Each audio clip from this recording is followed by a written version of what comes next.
గాంధీ గారు చెప్పండి, ఏదైతే ఓ పక్కన జగన్మోహన్ రెడ్డి గారు రాజధానికి ఆహ్వానం పంపిస్తే ఆయన రానన్నాడు. మొన్న ప్రధానమంత్రి గారు వస్తున్నారని తెలిసి షర్మిల గారు ఇక్కడికి వచ్చి గ్రామాల్లో పర్యటిస్తా అన్నారు. దాన్ని పోలీసులు అడ్డుకున్నారని చెప్పి ఆమె గొడవ చేసింది. దాన్ని ఎలా చూస్తారు? అందరికీ నమస్కారం. నేను కాంగ్రెస్ పార్టీ, కాంగ్రెస్ వాదినే. నేను ఇక్కడ మరి నేను ఈ ఉద్యమాల్లో కూడా ప్రథమంగా పాల్గొన్నది కూడా నేనే. చేతులు ఎరగొడుచుకుంది నేనే. కాళ్ళు బేరానికి వచ్చింది కూడా నేనే. మరి నన్ను జైల్లో పెట్టింది కూడా నన్నే.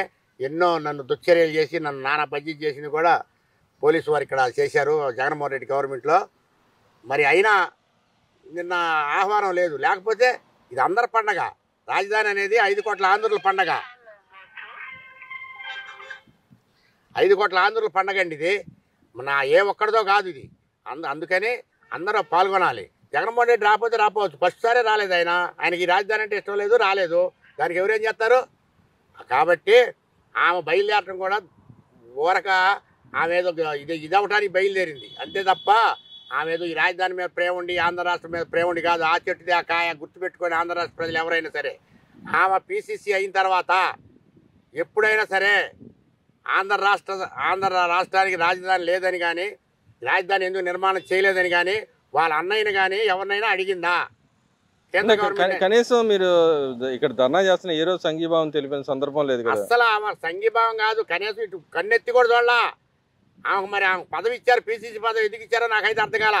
సాక్షాత్ రాహుల్ గాంధీ గారిని మేము ఆలూరులో కలిస్తే ఆయన కూడా చెప్పారు, అబ్బాయి రాజధాని మేము కట్టుబడి ఉన్నాము మన కాంగ్రెస్ పార్టీ, ఎట్టి పరిస్థితుల్లో కూడా ఆంధ్ర రాజధాని అమరావతిను, అంతేగాని ఏరే మార్పు చేర్పులు ఏమి లేవు అని ఆయన కూడా నొక్కి వక్కాలని చెప్పాడు రాహుల్ గాంధీ గారు కూడా. మరి ఏమో పీసీసీ అయిన తర్వాత ఎప్పుడైనా కదా సరే ఏమో ఇక్కడ రావటం కానీ ఇవన్నీ పరిశీలించడం కానీ, మరి పరిశీలించిన తర్వాత మరి చంద్రబాబు నాయుడు గారినో లేకపోతే మోడీ గారినో లేకపోతే వాళ్ళ అన్న జగన్మోహన్ రెడ్డినో ఒక ప్రశ్న అయితే జరిగిందా? రాజధాని ఎందుకు నిర్మాణం చేయలేదని ఒక ప్రశ్న జరిగిందా? ఆంధ్ర రాష్ట్రానికి రాజధాని అమరావతి, ఏకైక రాజధాని అమరావతి అని చెప్పగలిగిందా? ఎందుకు చెప్పలా? సాక్షాత్ ఏఐసిసి ఆయన రాహుల్ గాంధీ గారే చెప్పారు కదా, నువ్వెందుకు చెప్పలా? నువ్వు నిన్న ఒక నాటకం వేసి ప్రజలను మభ్య పెడతానికి ఒక ఇద్దరు ముగ్గురు వేసుకొని నీ వెనకమాల వాళ్ళు ఎందుకు పనికొస్తారు? నీ వెనకమాల ఉన్న వాళ్ళు దేనికి పనికొస్తారు? దేనికి చెప్పు. 10 మందిని కలుపుకొని పోయే మనస్తత్వం ఉందా మీ దగ్గర? ఎవరి దగ్గర? నీ దగ్గర ఉందా ముంగల మెయిన్? కానీ ఇక్కడ వాళ్ళ నాయకుడు అధినాయకుడు ఉన్నా నేను కట్టుబడి ఉన్నా అన్నాడు. లోకల్ నాయకులకి ఎందుకని లేదంటారా?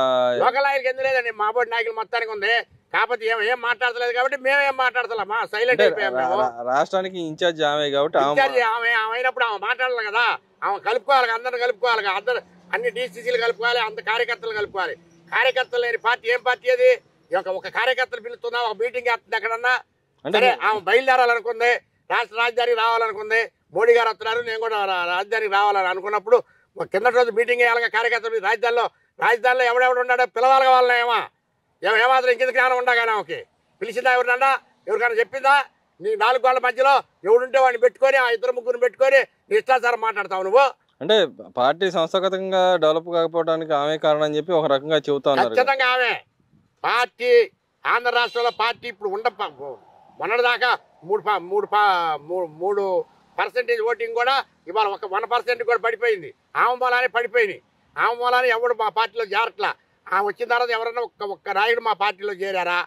పోతే జనసేన పోతున్నారు, లేదా తెలుగుదేశానికి పోతున్నారు. అవసరమైతే సైలెంట్గా ఉంటున్నారు. ఇప్పుడు నేను కాంగ్రెస్ వాదినే, మరి నేను సైలెంట్గా ఉన్నా. నిన్న మీటింగ్ కూడా వెళ్ళాను. నేను ఎందుకు వెళ్ళలేదు? నేను కాంగ్రెస్ వాదిని కాబట్టి. మరి అంత పట్టుదల నీ దగ్గర ఉందా? నువ్వు కిందటి రోజు ఎందుకు పెట్టలా? నువ్వు కార్యకర్తలు పిలిచి ఇక్కడ రాజధానిలో ఎవరో నీ ఇష్టాచార కమిటీ వేస్తావు. నువ్వు ఎవరు వేస్తారు కమిటీలో? మేము 40-50 కేసులు పెట్టుకొని 30 రోజులు జైల్లో ఉండి నాన్న ఇది పడితే మమ్మల్ని ఎవరిని పిలవకుండా నువ్వు రాజధానిలో ఉండాలని నీ ఇష్టాచారం చేస్తావా? సుగర్ పద్మశ్రీ గారు ఉంది, రేణుకా చౌదరి గారు ఉన్నారు, నేనున్నా, కొమ్మినేని సురేష్ ఉన్నాడు, మరి అందరు ఉన్నారు రాజధానిలో. ఎందుకని పిల్లలు ఆమె ఇష్టం. ఆమె ఎవరు కావాలనుకుంటే వాళ్ళని పెట్టిద్ది. అంటే ప్రజలతో పని లేదు, ప్రజలతో మమేకమయ్యే పని లేదు ఆమె. అంటే ఇప్పుడు అన్నలేడు, నేను కూడా అదే పద్ధతి అంటే ఆ చెట్టుదాకా కాయ చెబుతున్నా కానీ ఫస్ట్ నుంచి ఆ చెట్టుదా కాయ కాబట్టి ఎవరిని పిలవకుండా ఆమె ఇష్టాచారం వచ్చి రాజధాని కూడా నాశనం. ఇప్పుడు నిన్న శంకుస్థాపన జరిగేదాన్ని కూడా నాశనం చేయాలని ప్లానింగ్ అవదే. అంటే ఇక్కడ గతంలో చూసాం వైఎస్ రాజశేఖర రెడ్డి అని ప్రజల్లో మమేకం అవుతా వెళ్ళారు. కానీ ఇద్దరికి ఎందుకని లేదంటారు? ఏమండి ఆమె మూలానే ఆంధ్ర రాష్ట్రంలో కాంగ్రెస్ పార్టీ బస్వీపట్నం అయిపోయిందంటే వాళ్ళిద్దరు అన్నా జిల్లెల మూలానేనండి. కానీ మరి మా పార్టీ సర్వనాశనం చేశారు వాళ్ళిద్దరు కలిసి. కానీ ఇక్కడ చేస్తున్నావా కాంగ్రెస్ పార్టీని షర్మిల చెప్పాలి మనం గుండె మీద చేసుకొని. కానీ మరి ఇక్కడ తండ్రి పేరు వాడతాను, తండ్రి బిడ్డలో తండ్రి పేరు వరకు వాళ్ళ తండ్రి వాళ్ళ ఇష్టం, వాళ్ళ కుటుంబ విషయం, అది మనం మాట్లాడకూడదు. ప్రజల్ని మమేకం అవ్వాలా వద్దా? నువ్వు ఒక పిసిసి అధ్యక్షురాలు, నువ్వు ఆంధ్ర రాష్ట్రానికి 13 జిల్లాలకి నువ్వు కలుపుకోవాలా కలుపుకోవద్దా? కనీసం నువ్వు రాజధానికి వచ్చేదానివి. రాజధానిలో కాంగ్రెస్ నాయకులు ఎవరున్నారు? మండల ప్రెసిడెంట్లు ఎవరు, గ్రామ ప్రెసిడెంట్లు ఎవరు, జిల్లా ప్రెసిడెంట్ ఎవరు?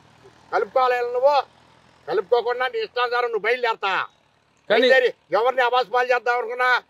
ఎవరు ఏ పార్టీని అబాస్పాలు చేస్తావు? నువ్వు కాంగ్రెస్ పార్టీని అబాస్పాలు చేస్తావా? కాంగ్రెస్ పార్టీ జాతీయ పార్టీ, గుర్తుపెట్టుకోండి మీరు, మీకు తెలియదేమో. కానీ ఇక్కడ వైసీపీ నాయకులు అంటా ఉన్నారు కదా, చంద్రబాబు నాయుడు చెప్తేనే ఆడుతా ఉంది, చంద్రబాబు నాయుడు చెప్పు చేతిలో ఉంది అంటున్నాడు కదా. చంద్రబాబు నాయుడు కుళ్ళు కుతంత్రం ఆలోచన ఎప్పుడు చేయడండి. ఆయన నైజంగా ఆయన దృక్పథంతో ఆయన ఎటు పోవాలనుకుంటాడు పోతాడు. కానీ ఒకళ్ళ సలహా అడిగి పోవటమో లేదా ఇంకోటి చేయటమో, ఆయన కార్యకర్తల్ని ఆయన నాయకులను పిలుచుకొని మాట్లాడుకొని ఏం చేయాలని నిర్ణయించుకుంటాడు. ఏమొక మళ్ళీ ఎట్ట పడితే అట్ట అడ్డగోలుగా మాట్లాడటం, అడ్డగోలుగా నిర్ణయాలు తీసుకోవటం చంద్రబాబు నాయుడు గారు ఎప్పుడు చేయడం. చేస్తే ఈ 40 సంవత్సరాలు దాంట్లో ఉండడం, మళ్ళీ ఇవాళ 4వ కూడా ముఖ్యమంత్రి అవ్వడం, మళ్ళీ ఇంకోసారి కూడా ముఖ్యమంత్రి అయ్యేది ఆయనే గ్యారెంటీ ఉంది. కాంగ్రెస్ వాదిగానే చెబుతున్నా. ఎందుకంటే మన కాంగ్రెస్ పార్టీని అట్లా ఇది చేశారు. అంటే ఇక అపోజిషన్ అంటూ ఉండదంటారా? దాదాపుగా చంద్రబాబుకి అపోజిషన్ ఉండదండి. 100 పాళ్ళు ఉండదు. ఎందుకంటే మాకు దుష్ట శక్తులు బట్టి మా పార్టీ కాంగ్రెస్ పార్టీకి పట్టరాని శక్తులు బట్టి మెయిన్ శక్తి ఆడదే ఆదిశక్తి అంటారు. మెయిన్ మాకు పట్టింది కరమే షర్మిల మా పార్టీకి. ఇంతవరకు మా పార్టీలో చేరిన వాళ్ళు ఉన్నారండి ఈ 10 నెలల నుంచి. ఎవరన్నా ఎన్ని పార్టీలో చేరట్లా? జనసేనలో చేరట్లేదా? తెలుగుదేశంలో చేరట్లేదా? మా పార్టీలో ఒక్క నాయకుడు వచ్చాడా? ఉదయభాన్ వద్దాం అనుకుని కూడా మానేశాడు, జగ్గిపేట ఎమ్మెల్యే. మరి అట్లాంటి పరిస్థితిలో ఉంది మా పార్టీని. ఉండకొంది కుషిని చూపాతుంది. కానీ ఒక్కళ్ళ పైకి వచ్చే అవపడతలా, పైపెచ్చి బేరాలు పలికిద్దామా? మీరు అది చేశారా, మీరు ఇది చేశారా అని. ఏమో చేసింది ఎందుకు చెప్పదు, ఏమో చేయబోయేది ఎందుకు చెప్పదు, రేపేం చేసిందో ఇవాళ చెప్పదు. ఒక కాంగ్రెస్ కార్యకర్తను కలుపుకోదు, ఒక కాంగ్రెస్ వాళ్ళని ఎవరిని కలుపుకోదు. ఉన్న నలుగురిని ఎంపటేసుకొని తిప్పుతూ ఉంటుంది. యాడ తిరిగిద్ది? అక్కడే ఆ ఇంటికన్నో ఆంధ్రరత్న భవనానికి ఆ రెండింటికే తిరిగిద్ది. ఎవరన్నా పలకవేయటం, పార్టీ ఏంది, పార్టీ భవిష్యత్తు ఏంది, మన పార్టీని డెవలప్ చేసుకోవాలనే ఆలోచన ఎవరికన్నా ఉందా? ఆంధ్రరత్న భవన్లోనే జనం ఎవరు ఉంటలా. ఆ రుద్రరాజు గారు ఉన్నప్పుడే 10 మంది పోయేవాళ్ళు. ఇలా అసలు ఆ పార్టీ ఆఫీసు పోయేవాళ్ళు. నాకే పాపతి అట్లా పార్టీ ఆఫీస్కి. నా పుట్టకే కాంగ్రెస్ నేను.